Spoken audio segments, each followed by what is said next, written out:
Hello, welcome ABP news के तरफ से अफजल शेख लाइव आज न्यू मुंबई पे आतिफ सरकार लोक हिंद पार्टी के आतिफ सरकार जी से आज इंटरव्यू के लिए ख़ास करके आए हैं। आज के जो हमारा जो विषय होगा लॉकडाउन की चर्चा होगी और उसके ऊपर आज जो हमारे व्यापारियों के जो सरकार ने जो नियम लगाए हुए जो छोटे छोटे कैटेगरी के व्यापारी हैं उनके ऊपर जो तकलीफ़ें जो चल रही है और सर ने बीच में अपने किसान आंदोलन के ऊपर भी जो उनकी चर्चा चल रही थी उसके ऊपर आज हम जो है, जैसा कि आपने देखा कि कृषि कानून को लेके जो आंदोलन चल रहे हैं, इस आंदोलन में किसान आंदोलन पे क्यों बैठे हैं, धरने पे क्यों बैठे हैं? क्योंकि उन्हें पता है कि ये जो 3 काले कानून हैं, अगर ये तीनों काले कानून को पास कर दिया गया तो मौजूदा सरकार जो दिल्ली की सरकार है, ये सरकार इन्हें गुलाम बनाएगी और इन्हें सिर्फ बंधुआ मजदूर बना के छोड़ देंगे।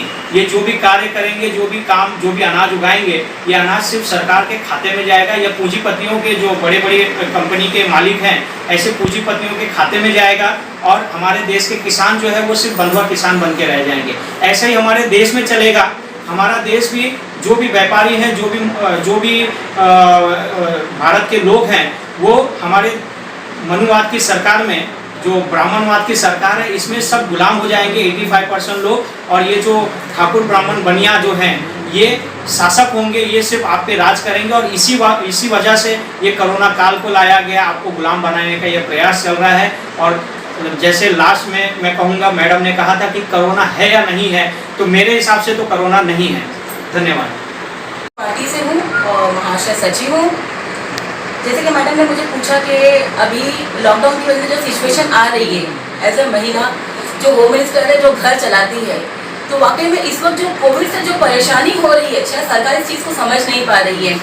आज 11 बजे, आज से जो लॉकडाउन शुरू हुआ है, 7 बजे से लेकर 11 बजे तक, 11 के बाद सब कुछ बंद, कोई भी चीज़ हमें नहीं मिल रही है। और दूसरी बात सबसे ज़्यादा तकलीफ हो रही है बच्चों को, जो ऑनलाइन स्टडीज़ है, बच्चे कुछ नहीं पढ़ रहे उसके अंदर।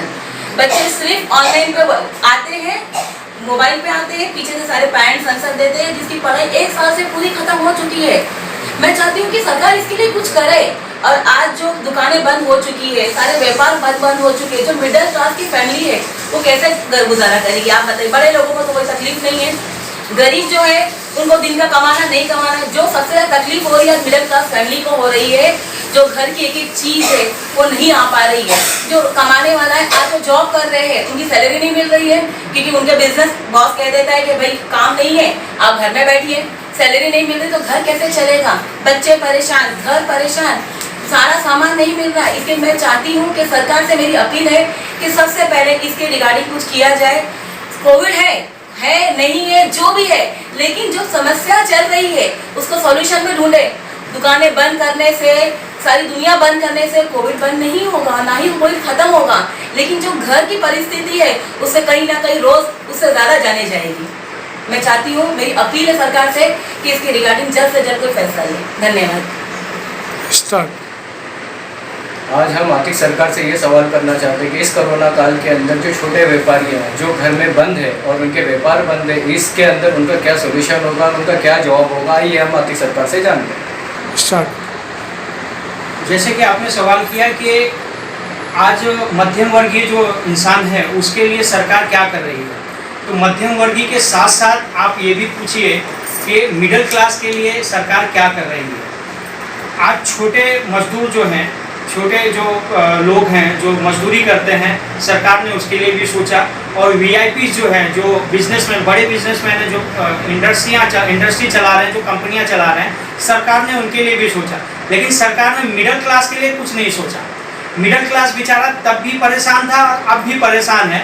मिडिल क्लास के लिए कोई योजनाएं नहीं आती, तो सरकार को चाहिए कि मिडिल क्लास के लिए कुछ ऐसी योजना लाए जिस योजना के तहत आज लॉकडाउन के वक्त में मिडिल क्लास को भी कोई सुविधा मिले। क्योंकि मजदूर तो, जो मजदूर है, जो गरीब है, जो निचले कैटेगरी में आता है, जो छोटा इंसान है, वो तो किसी से पैसा उधार मांग के भी अपने घर को चला लेता है। और अगर वो उधार नहीं भी मांगता तो सरकारें उनके लिए कोई ना कोई राशन की योजना, पैसे की योजना, कोई ना कोई योजना के तहत उनके घर तक वो चीज़ें पहुँच जाती है। वीआईपीज़ को ज़रूरत नहीं, और 1 साल भी लॉकडाउन लगे तो वीआईपीज़ को ज़रूरत नहीं, क्योंकि उनके पास काफ़ी जमा पूंजी होती है। लेकिन इसमें मरता मिडिल क्लास है, क्योंकि मिडिल क्लास जो है रोज़मर्रा ज़िंदगी में मेहनत करके खाता है। आज व्यापार पूरी तरह से बंद है। इस समय व्यापारियों का व्यापार बंद है और मिडिल क्लास ही सबसे ज़्यादा टैक्स पे करता है। छोटा इंसान टैक्स नहीं भरता। वीआईपी जो होता है, जो बड़ी इंडस्ट्री के जो मालिक होते हैं, वो टैक्स चुराते हैं, बचाते हैं, लेकिन मिडिल क्लास ईमानदारी से टैक्स भरता है। और उसी के ऊपर आज सबसे ज़्यादा तकलीफ है। वो अपनी इज्जत को लेके बाजू वाले अपने पड़ोसी से या अपने जान पहचान वालों से मांगते नहीं, क्योंकि उनकी इज्जत ना कम हो जाए। मिडिल क्लास मर जाएगा लेकिन मांगता नहीं है। तो सरकार को चाहिए कि ऐसे वक्त में मिडिल क्लास के लिए सोचा जाए और ऐसी कोई योजनाएं लाई जाए, ऐसे कोई कानून बनाया जाए, ऐसा कोई जीआर लाया जाए जिसके माध्यम से मिडिल क्लास का कुछ उद्योग हो, कुछ काम हो और उनके लिए कुछ सोचा जाए। उनके लिए ऐसा कुछ किया जाए कि वाकई में हम कहें कि यार हमारी जो सरकार है, मौजूदा महाराष्ट्र की जो सरकार है, उसने हमारे देश की जनता के लिए कुछ किया। धन्यवाद। नेक्स्ट। सच इंडिया में जिस कोरोना से जो लोग लड़ रहे, जो जूझ रहे, ठीक है नहीं, वो तो बात की बात है, लेकिन ऐसे सिचुएशन में जो बंगाल में जो चुनाव हो रहा है, तो ऐसे सिचुएशन में जो हमारे इंडिया के जो पीएम है वो पूरा डेडिकेशन बंगाल को दे रहे, तो ऐसी सिचुएशन में ये जो चुनाव है पोस्टपोन नहीं कर सकते क्या? ऐसा कोई इंडियन कॉन्स्टिट्यूशन में प्रावधान नहीं है क्या कि पीएम ने पूरा देश के ऊपर ध्यान देने की बजाय चुनाव की तरफ ही पूरा डेडिकेशन दे रहे?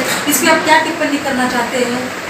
देखिए, संविधान ने अभी तक ऐसा कोई भी कानून नहीं लाया, कोई भी ऐसा धाराएं नहीं लाई जिसमें अगर हमारा इलेक्शन, अगर राजनीति एक ऐसी जगह है जहाँ पे कोई चीज़ को संशोधन नहीं किया जाएगा। राजनीति में बाकी जगह पे संशोधन होता है।